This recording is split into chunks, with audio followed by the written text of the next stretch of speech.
Hi, boys and girls. Thanks for joining me today. Today we're going to read a story called The Three Little Pigs. It was adapted by Mara Alperin and illustrated by Ag Jatkowska. The Three Little Pigs.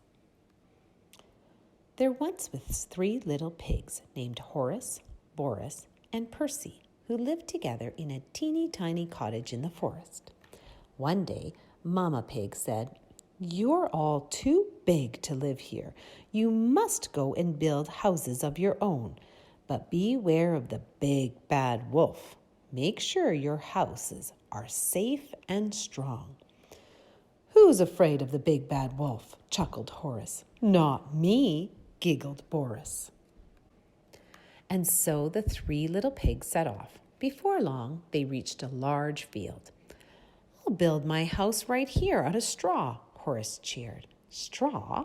Are you sure?" asked Percy. "Oh, yes," Horace said. "Then it's playtime for me." And with a pat, pat, pat and a hip, hip, hee, Horace built a house of straw. Do you think straw is a good material to build a house? Soon after, Boris and Percy reached the edge of the woods. "I'll build my house right here out of sticks," Boris squealed excitedly. "Then I can go and play with Horace." "Sticks? Is that wise?" asked Percy. "It's perfect," Boris said. And with a stack, stack, stack, and a tra-la-la, Boris built a house of sticks. All afternoon, Horace and Boris laughed and danced. They had completely forgotten their mother's warning. Do you remember the warning the mother gave? That's right. She said, "Beware of the big bad wolf."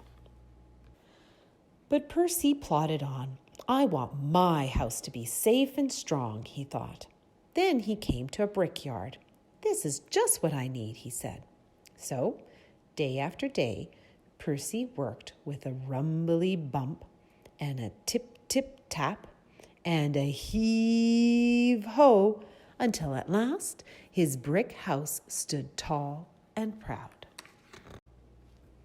The summer passed. Then one day, Horace was taking a bubble bath in his little straw house when he heard something growling.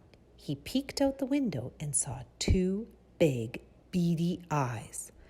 "By my snout," cried Horace, "it's the big bad wolf." Little pig, let me in," bellowed the wolf. "Not by the hairs on my chinny chin chin," yelled Horace. "Then I'll huff, and I'll puff, and I'll blow your house down," cried the wolf. And he huffed, and he puffed, and whoosh, Horace's house blew down, down, down. Why do you think the wolf wants to catch the pig? What is Horace going to do now? Horace yelped and scurried all the way to Boris's house of sticks. "Look out!" he cried, diving behind the couch. There in the window were big, beady eyes and sharp, pointy claws. "It's the big, bad wolf," Boris chattered. Little pigs, let me in," roared the wolf. "Not by the hair of our chinny chin chins," trembled Boris. "Then I'll huff, and I'll puff, and I'll blow your house down." And so the wolf huffed and he puffed, and crash, Boris's house clattered down, down, down. Horace and Boris squealed and galloped all the way to Percy's house of bricks. "Look out!" they shouted, and Percy saw big, beady eyes, sharp, pointy claws, and truly terrible teeth. "It's the big bad wolf," he cried. Little pigs, let me in," howled the wolf. "Not by the hairs of our chinny chin chins," shouted Percy. "Then I'll huff, and I'll puff, and I'll blow your house down." And so the wolf huffed and he puffed. He huffed and he puffed, but Percy's brick house stayed up, up, up. What do you think the wolf might do now, since he couldn't blow down the brick house? The big bad wolf couldn't believe his whiskers. "I'm the big bad wolf," he howled. "No tasty little pig ever gets away from me." "Oh, help!" shivered Horace. "He's on the roof. What can we do?" asked Boris. "Quick, I have an idea," whispered Percy.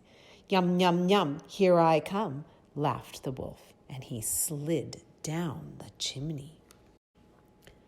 Right into a giant pot of boiling water. "Ow!" screamed the wolf, burning his bottom. Then he leapt up from the pot and ran away as fast as he could. After that, the three little pigs never saw the wolf again, and with the help from Percy, they built one big, strong house where they could all live together. What lesson do you think the first two pigs learned? How do you think the pigs felt at the beginning of the story when they first left home? How do you think they felt when they built their houses? What about when the wolf came and blew down their house? Do you think their feelings changed? How do you think the pigs feel at the end of the story when they're safe and all together? Hi, boys and girls. Thanks for joining me today. I hope you enjoyed the story of the three little pigs. Don't forget to retell the story to someone you know. And make sure to describe what the wolf looked like and how he used his breath, huffing and puffing, to blow down two of the houses.